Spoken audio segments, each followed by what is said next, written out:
오늘 그야말로 12월 31일입니다. 한 해의 마지막, 하나님께 이렇게 주일에 예배 드릴 수 있게 된 것이 얼마나 감사한지 모릅니다.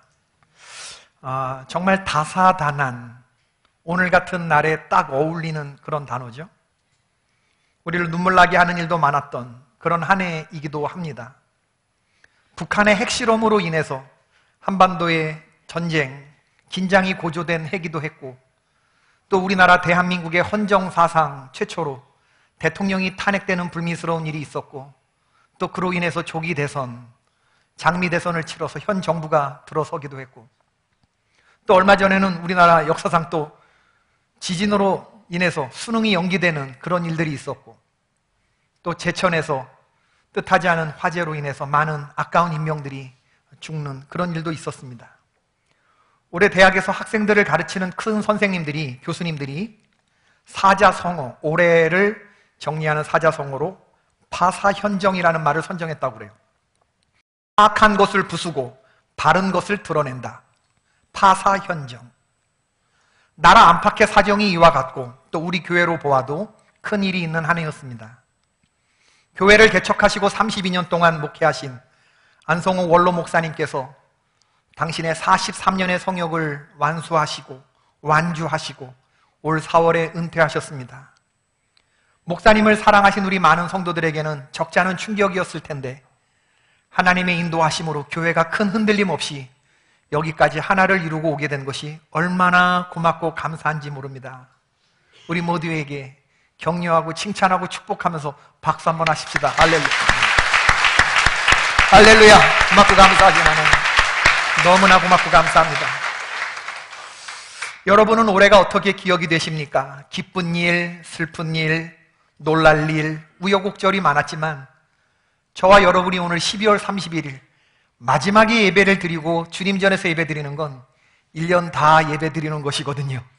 오늘 이 자리에 나와 계신 것 주님의 인도하심인 줄로 믿고 감사를 드립니다.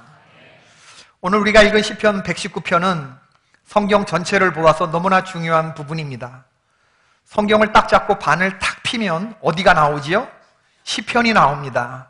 성경 1189장 일일이 파고들어라 이렇게 외우는데 1189장에서 제일 긴 장이 어디입니까? 그게 시편 119장입니다. 원문에 의하면 시편 119편은 히브리어 알파벳을 따라서 8구절씩 배열되어 있습니다. 아마 여러분 한영 성경을 가지고 계시는, NIV 한영 성경을 가지고 계시는 분들은 이 원문의 의도가 잘 표현된 것을 볼 수가 있어요. 1절부터 8절까지는 히브리어 첫 번째 알파벳 알렙으로 시작됩니다. 9절부터 16절까지는 벳, 그 다음에 8구절은 기멜, 달렛, 해, 와우, 알렙, 벳, 기물, 달렛, 해, 와우, 자인, 헤세드, 요트, 카플라메, mem눈, 사멕. 신학교에서 이렇게 가르칩니다. 히브리 알파벳을 오늘 우리가 읽은 8구절은 mem눈에 해당하는 그러한 부분입니다. 실제로 있었던 이야기라고 하는데, 인천의 어느 교회에서 전교인 암송대회를 열었다고 그래요. 암송대회 열기 한 3개월 전에 어떤 구절을 암송해라 이렇게 파트가 주어진다고 그래요. 뭐 자유롭게 할 수도 있고. 근데 그게 담임 목사님이 도저히 있을 수 없는 일이라고 여겨져서 성경에서 가장 긴 장, 시편 119편, 이것을 암송하면 세계 여행을 보내주겠다, 이런 광고를 냈다고 그래요. 여러분 시편 119편 1절부터 176절까지 다 읽는 데만 20분 걸립니다. 읽는 데만. 암송대회 참가자들의 도전이 다 끝난 후에 어떤 여청년이 사회 보시는 부목사님한테 손을 들었다 그래요. 도전. 119편 도전. 성도들이 놀랐고 여청년이 앞으로 나왔죠. 뒤에 스크린으로 성경 본문이 띄어지고 자매가 마이크를 잡고 성경 암송을 시작했습니다. 모든 성도들이 처음부터 끝까지 다 외울 거라고 생각하는 사람들은 없었어요. 저 자매가 중간에 가다가 탈락하겠지. 왜냐하면 이게 너무 헷갈리거든요. 매 구절마다 외우기가 쉽지 않습니다. 그런데 이 자매가 의외로 잘 외우더라는 거예요. 여기저기서 성도들이 와우, 우와, 뭐 이런 이제 반응들이 막 나오기 시작했는데 중간 가까이 접어들게 되면서 저 자매가 탈락될 거라고 생각됐던 그런 의심이 사라지고 끝까지 완주했으면 좋겠다 하는 기대로 바뀌어지기 시작했다는 겁니다. 성도들 모두가 끝까지 완주하기를 바라며 손에 땀을 쥐고 지켜보는데 이 자매가 그만 중간에 어느 지점에서 이게 딱 막히더라네요. 그러면서 아주 이 기억을 끄집어내려고 끙끙거리더라는 거예요. 얼마나 딱하고 안타깝든지. 이걸 지켜보다가 안타까워진 담임 목사님이 주의 증거들은 놀라움으로 내 영혼이 이를 지키나이다 불러줬어요. 이렇게 하면 반칙입니다. 그럼 떨어지는 건데 모든 성도들이 목사님 잘하셨다고. 이 자매가 담임 목사님 불러주시는 주의 증거들은 놀라움으로 이 다음부터 또 계속 줄줄줄줄 또 암송해 나가기 시작한 거예요. 마침내 이 자매가 성공을 예감하면서 맨 마지막 구절을 힘차게 부르는데 이른 양같이 내가 방황하오니 주의 종을 찾으소서 내가 주의 계명을 잊지 아니함이니이다. 마지막 구절이 나왔을 때 모든 성도들이 일어나서 기립박수를 치는데 눈에서 눈물이 쫙 나오더라는 거예요. 우리도 이거 한번 해볼까? 시편 119편을 다 암송하면 아파트 하나 이러면 죽기 살기로 외운 사람이 나올 것 같기도 한데 여러분 하나님의 말씀이 생명처럼 느낀다. 아파트 하나 아파트 사준다 이러면 정말 죽기 살기로 외울 사람 나올 것 같은데 여러분 왜 그러냐면 이 시편 119편은 매 구절마다 주의 말씀, 주의 계명, 주의 율례, 주의 율법, 주의 법, 주의 법도 비슷비슷한 단어들이 반드시 등장합니다. 한 구절씩마다. 이스라엘 백성들은 알렙, 기멜, 달렛, 햄넷, 맵논, 사멕, 여기 타우, 신타우까지 자기들이 사용하는 모든 히브리어 알파벳을 동원해서 하나님의 말씀과 주의 법에 힘 있는 것을 증거하고 싶었던 거예요. 자기 영혼에 대해서 선포하듯이 외치는 말씀이 시편 119편입니다. 지금 시편 기자가 처한 상황이 어떠냐 하면 나의 생명이 항상 위기에 있으나 주여 나의 고난이 매우 심하나 나는 심히 피곤하나 환난과 우환이 내게 미쳤으나 내가 이 땅에서 나그네가 되었사오나 내 영혼이 지금 눌리나 마음속에서 허탄한 생각들이 올라오고 있으나 내가 범죄치 않으려고 내 눈이 허망한 것들을 바라보지 않으려고 내 마음이 탐욕에 이끌리지 않으려고 교만한 자들이 나를 조롱하오나. 지금 시편 기자는 사는 게 곤고해요. 안팎으로 어려운 위기에 처해 있습니다. 내 생명을 노리는 원수들도 있고 그리고 생존의 위협도 있고 그리고 속에서부터 올라오는 이런 죄된 본성이 있어요. 믿음을 버리고 세상의 방식대로 한번 살아볼까?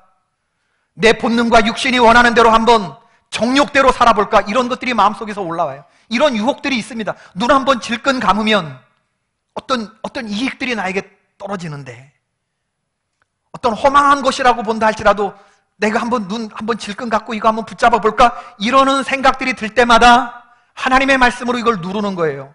내가 주께 범죄치 아니하려 하여 주의 계명을 마음속에 두나이다. 이러면서 그럴 때마다 하나님의 말씀을 떠올려내는 거죠. 이건 필사적인 다짐입니다. 생각해보면 우리 위대한 믿음의 조상들은 힘들고 위급하고 어려운 순간에 다른 것 찾지 않고 하나님의 말씀을 찾으면서 일어났던 사람들이죠. 사무엘상 30장에 보면 다윗의 이야기가 나오는데 다윗이 도망자 시절로 지내던 시절이 있었습니다. 블레셋 땅 시글락이라고 하는 곳에서 하루는 적들의 공격을 받은 때가 있었는데 다윗과 그의 부하 남자들이 사흘길 전쟁에 출정하고 돌아온 사이에 아말렉 족속이 쳐들어와서 보금자리를 전부 헤쳐놓고 불을 질러버렸습니다. 여자와 어린아이들은 전부 다 잡아갔어요. 다윗의 두 아내도 붙잡혀갔습니다. 기가 막힌 다윗의 부하들은 이 모든 책임을 다윗에게 돌리면서 돌을 들어 그를 죽이려고 했다고 했습니다. 다윗의 삶에서 일생에서 가장 큰 위기의 순간이었는데 영어 성경에 보니까 다윗이 greatly distress라고 나와 있어요. greatly distress. 크게 다윗이 고통스러워했고 군급했다. 다윗의 일생에 이런 표현이 없습니다. 산전수전, 공중전, 지하전 다 겪은 다윗이지만 일생일대에 이런 위기의 순간이 없었던 거예요. 다윗이 울 기력이 없을 정도로 울었다고 했습니다. 울 기력이 없을 정도까지 울어보셨어요? 인생의 어떤 순간에 여러분 울 기력이 없을 정도로 울어보셨습니까? 다윗은 자신에게 기름이 부어졌다는 사실을 알아요. 내가 하나님의 기름 부음 받은 하나님의 왕이 될 종이라는 걸 알아요. 그러나 지금 형편을 보자 그러면 그 하나님의 약속이 아득해요. 보여지지가 않습니다. 왕이 되기는커녕 그냥 이대로 끝나버릴 것 같은 그런 위기의 순간에, 그런데 성경이 전하는 다윗의 최종적인 모습은 뭐냐 하면, 다윗이 크게 군급하였으나 그의 하나님 여호와를 힘입고 용기를 얻었더라. 할렐루야. 다윗은 에봇을 가져오기 위해서 예배자의 복장을 한 후에 하나님께 예배하고 기도합니다. 그리고 하나님께 물어요. 주여, 제가 아말렉 족속의 뒤를 쫓으리이까? 그리고 하나님의 음성을 듣죠. 쫓아라. 그 하나님의 음성을 듣고 그리고 다시 부하들을 하나로 추스려서 방금 전까지 다시 자기 자신을 돌로 치려고 했던 그 믿업지 못한 부하들의 마음을 추스려서 아말렉 족속을 뒤쫓아 나아갑니다. 여러분 같으면 이런 상황에 이런 사람들과 다시 주의 일을 도모할 수가 있으시겠습니까? 다윗은 믿음에 입각해서 세상 사람들이 하지 못하는 판단을 하고 믿음의 첫걸음을 내디뎌요. 감정대로 살지 않습니다. 하나님의 말씀대로 인도함 받아 삽니다. 환경에 지지 않습니다. 환경을 타고 넘어가는 믿음을 발동하는 것을 볼 수가 있습니다. 그런가 하면 사도행전 27장에 보면 사도 바울이 로마로 압송되는 과정에서 폭풍 유라굴로를 만나는데 선원들이 구원의 여망이 없어서 도망치려고 했고 배에 탄 276명이 모두 바다에 빠져 죽을 만한 그런 상황이 있었는데 배에 탄 모든 사람들이 사흘을 먹지 못했다고 했습니다. 모든 소망이 다 사라진 때에 바울이 뭐라고 말하냐면, 나의 속한 바 나의 섬기는 하나님의 사자가 어젯밤 내 곁에 서서 말하되, 바울아 두려워 말라. 네가 가이사 황제 앞에 서야 하겠고 또 하나님께서 너와 함께 행선하는 자를 다 내게 주셨다 하였으니 그러므로 여러분이여 안심하라. 너희 중 생명에는 아무 손상이 없겠고 오직 배뿐이리라. 나는 내게 말씀하신 그대로 되리라고 하나님을 믿노라. 그때의 그 배에 276명이 타고 있었는데 폭풍 유라굴로 앞에서 가장 위로가 되고 가장 용기가 되고 가장 소망이 되는 말을 했던 사람은 그 배에서 한 명밖에 없었어요. 그게 사도 바울이었습니다. 오늘날 갈수록 사람들이 하나님의 음성을 듣지 않습니다. 사람들은 하나님의 말씀보다 지성인들과 전문가들의 분석을 더 신뢰하고 전문가들의 진단을 신봉하고 과학자들의 이론을 신뢰하는 그런 경향을 보입니다. 지식을 의지하고 경험을 신봉하고 직관을 믿고 각종 스마트한 정보력으로 판단력을 무장하고 다른 사람의 이야기보다 자기 자신의 생각과 판단을 더 따르는 게 이게 오늘날의 추세인데, 여러분, 전문가들의 말하는 것에 구원이 있습니까? 스마트한 정보력으로 무장한 그 정보가 여러분에게 참된 평안과 안식을 줍니까? 저는 여러분들이 인생의 모든 순간에 갈수록 더 그렇습니다. 사람의 말이 아니라 하나님의 음성을 크게 듣고 그 말씀을 따라가시길 주의 이름으로 축원합니다. 독사에 물린 사람들은 장대 끝에 달린 노뱀을 쳐다보면 죽지 않고 산다. 오늘날 병원 마크가 바로 장대 끝에 달린 노뱀인데 이것을 명하신 분은 하나님이십니다. 하나님의 약속의 말씀이 나를 살게 하는 것입니다. 나의 죄를 대신하여 십자가에 달리신 예수님을 믿고 그분을 바라보면 심판과 저주의 길에서 돌이켜 영생 구원을 얻을 수 있다. 이 말씀은 자신의 아들을 십자가에 못 박으신 그 하나님께서 아들을 두고 약속하신 말씀이죠. 이 말씀을 듣는 자들은 구원을 얻게 될 줄로 믿습니다. 그러나 이 말씀을 듣지 않고 영원한 불못에 들어가는 불쌍한 이웃들이 얼마나 많은지 몰라요. 2002년 1월 29일에 에릭 웨이언 메이어라고 하는 32살의 시각장애인이 있었습니다. 유아기 때 안지를 알았는데 13살 때 완전히 시력을 잃었죠. 시각장애인이었던 그가 세계 최초로 8,000m 넘는 9,000m 가까운 에베레스트 산을 등정했습니다. 그는 앞서서 산을 등정하는 등반대 동료와 몸을 로프로 연결한 후에 앞에 가는 동료의 옷에 방울을 달고 그 방울 소리를 듣고 한 걸음씩 따라가는 것이었습니다. 그가 등정에 성공한 이후에 기자들이 그에게 물었죠. 정상 산악인도 하기 힘든 에베레스트 산을 정복하신 것을 축하합니다. 시각장애인으로서 어려운 점이 많으셨을 텐데 등반하시면서 가장 어려웠던 점이 무엇입니까? 이때 웨이언 메이어가 대답합니다. 예, 힘든 점이 많았습니다. 그러나 보이지 않아서 어려웠던 것은 없었습니다. 비장애인이 보기 위해서 눈을 사용했다면 저는 보기 위해서 손을 사용했을 뿐입니다. 7,000m 지점을 넘어서면서 안압 상승으로 인해서 눈이 빠져나오는 듯한 통증이 있었습니다. 그러나 제가 정말 어려웠던 것은 앞서가는 동료의 몸에서 방울 소리가 들리지 않는 것이었습니다. 그것은 어려운 것이 아니라 두려운 일이었습니다.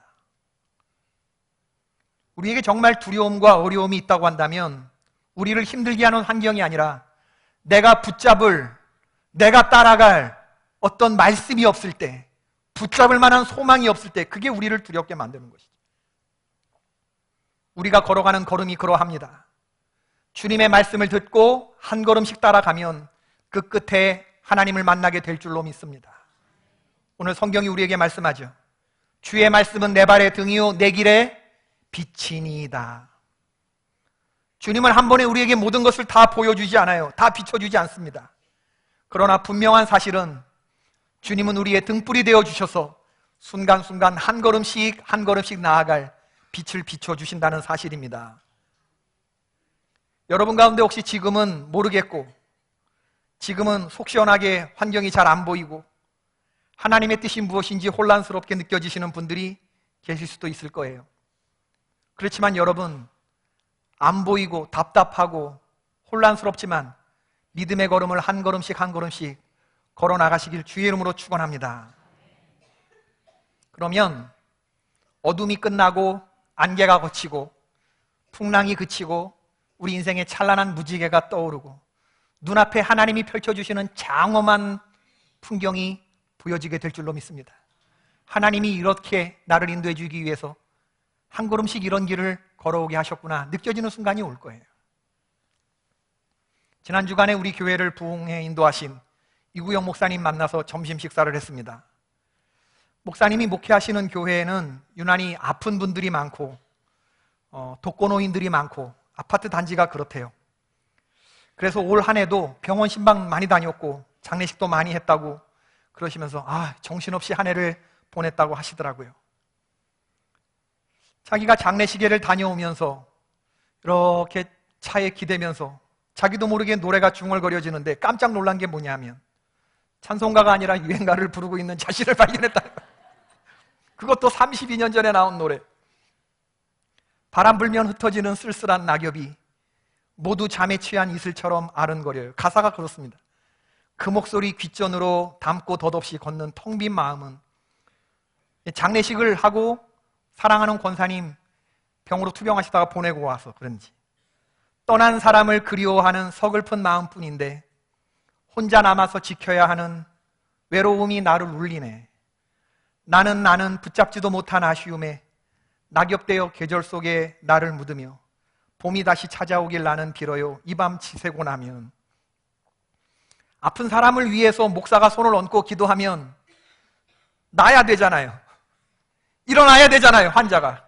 그런데 이게 잘 되지가 않더라네. 더 악화되어서 마지막에 하나님의 부르심을 받고 장례식을 치르고 돌아오는 날에 그렇게 자기 자신이 그렇게 무기력하게 느껴질 수가 없고 하나님이 원망이 되고 자기가 사랑했던 그 권사님 떠나보내는데 찬송가가 떠올라야 되는데 유행가가 떠오르는 건 이게 무슨 병고냐 말이에요. 나는 붙잡지도 못한 아쉬움에 계절 뭐죠? 낙엽되어 계절 속에 나를 묻으며 봄이 다시 찾아오길 나는 빌어요. 이 밤 지새고 나면. 내가 떠난 사람을 그리워하는 서글픈 마음인 걸 어찌 그렇게 유행가가 잘 알죠? 아마 모든 목사의 마음이 그렇겠죠. 저도 이 노래를 잘합니다. 왜냐하면 이게 32년째 제 감수성을 한번 확 핥히고 지나갔던 노래이기 때문에. 그런데 확실히 그런 측면이 있기는 해요. 세상 노래가 우리의 마음을 알아주기는 하죠. 촉히 적셔주기까지도 하죠. 그렇지만 딱 거기까지입니다. 그 다음까지 우리를 데려다 놓습니까? 우리를 치유하고 회복하고 부흥의 단계까지 우리의 발을 옮겨 놓습니까? 그렇지 않단 말이에요.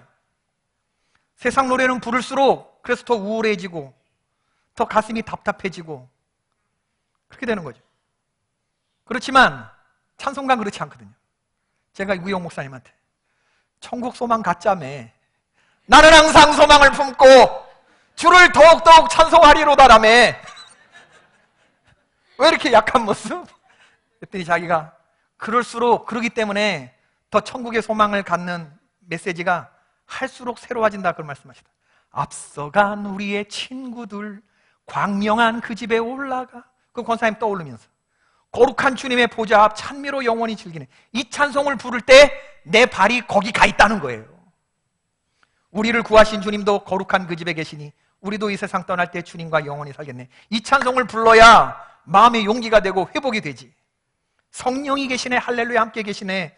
좁은 길을 걸으며 밤낮 기뻐하는 것 주의 영이 함께함이라.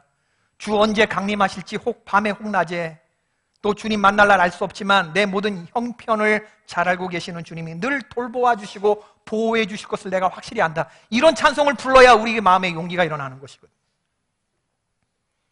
여러분 찬양 많이 부르시길 주의 이름으로 축원합니다. 나는 붙잡지도 이런 찬송 부르지 말고 이런 찬송이래 이런 거 부르지 마시고 응? 혼자 남아서 불러요. 마음이 그렇기는 하지만 그 다음 단계를 가기 위해서는 찬송가를 많이 부르시는 여러분 되길 바랍니다. 그렇죠?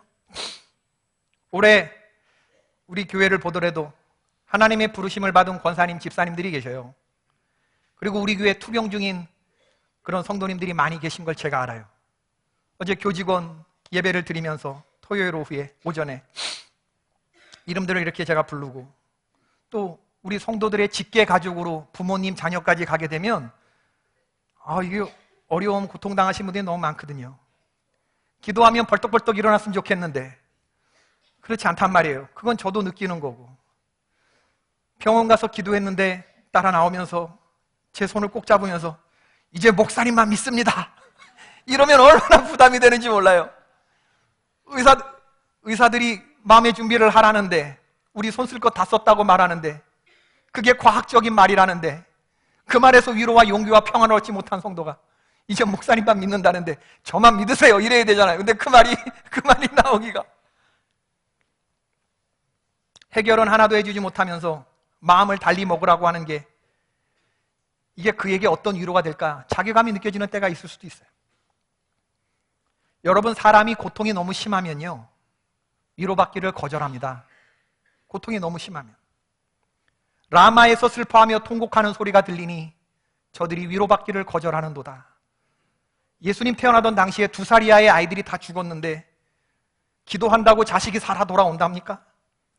자식이 살아 돌아오기까지는 그 어떤 말로도 위로가 되지 않을 텐데 무슨 말을 해야 되는 거죠? 참으로 절망스러울 수 있어요.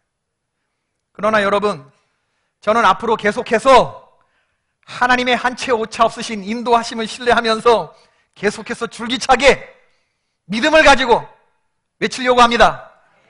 오래 사는 것만이 복이 아니라 주 안에서 죽는 것이 복이라는 말씀. 고통스러운 삶을 살지만 하나님은 우리를 고통 가운데만 두는 것이 아니고 고통 속에 숨겨진 하나님의 숨겨진 진주가 있다. 그걸 발견하자. 하나님의 뜻을 발견하자. 하나님의 위로는 그저 패배를 인정하는 그런 값싼 위로가 아니라 실질적으로 저와 여러분 속에서 역사하는 영적인 역사다. 이런 말씀을 외치려고 하는 겁니다. 죽은 사람도 일으키는 이의 말씀. 모든 사람들이 다 끝났다고 말하지만 아니다. 이 사람이 죽은 게 아니다. 잔다. 내가 일으키리라. 가자. 사람들은 주저앉은 시점에서 주님은 그 무덤을 향해서 계속 가시고 나사로야 나오너라 라고 말했을 때 몸에 수건을 걸고 죽은 사람이 살아나는 역사. 그분이 저와 여러분의 주인이신 줄로 믿습니다. 주님의 말씀을 들으면 절망과 낙심에 빠진 사람들이 자리를 박차고 일어나는 힘을 공급받게 되는 줄로 믿습니다. 여러분 하나님의 말씀을 붙드셔야 돼요. 하나님의 때와 인간의 때가 다릅니다. 하나님의 생각과 내가 생각하는 게 다를 수 있어요. 분명한 것은 하나님의 생각이 이기십니다. 하나님의 생각이 옳습니다. 하나님은 하나를 가져가면 반드시 다른 것을 주셔요. 고통이라고 하는 벗겨내기 힘든 포장지에 있지만 잘 벗겨내면 하나님이 내 영혼을 사랑해 주셔서 주시고자 하는 것들을 발견하게 될 줄로 믿습니다. 야곱이 야복 강가에서 주의 천사와 씨름했을 때 그 야복의 밤은 참으로 고통스럽고 힘들었어요.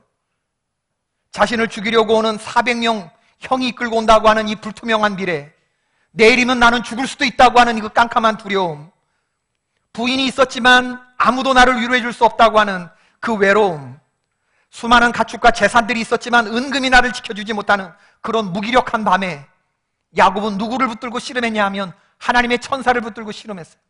주여, 나를 축복하지 않으면 이 손을 놓지 않겠다고. 그리고 주님께서 물으셨죠. 네 이름이 뭐냐? 야곱입니다. 넌 이제부터 이스라엘이 될 것이다. 그리고 신새벽이 밝아올 때 하나님께서 야곱을 치셔서 그가 절룩거리며 걷게 되었어요. 장애를 입게 되었습니다. 그렇지만 그 다음날 아침에 이 야곱의 걸음은 그 어느 때보다도 안전한 걸음이었고 승리의 걸음이었습니다. 저녁에는 울음이 기숙했습니다. 그러나 아침에는 기쁨이 찾아왔습니다. 야복이 나고 나니까 찬란한 브니엘의 아침을 맞이했던 것입니다. 이런 역사가 저와 여러분들 사이에 일어나기를 충만히 주님의 이름으로 축원을 드립니다. 인생의 어두운 시기를 지나고 있다고 생각되는 분들, 제가 주님의 말씀으로 위로의 말씀을 전합니다. 주님의 말씀 따라 한 걸음씩 한 걸음씩 앞이 다 보이지 않아도 믿음의 걸음을 내디디시기를 바라요. 여러분, 남은 인생 2018년 누구의 말을 듣겠습니까? 어떤 말을 들으시겠습니까? 우리는 오늘 선택하고 오늘 결단해야 합니다. 하나님의 음성을 들으십시다. 세상 사람들이 더욱더 세상의 음성을 듣고 그렇게 하겠지만은 우리 오늘 결심하는 거예요. 나는 주님의 말씀이 내 삶의 결론이 되게 하리라. 성경 말씀이 변치 않는 기준이 되게 하리라. 세상의 소리가 크게 들릴 때마다 아니다, 나는 그 음성에 귀를 닫고 더욱 세미하게 내 영혼에 말씀하시는 하나님의 말씀을 붙들리라.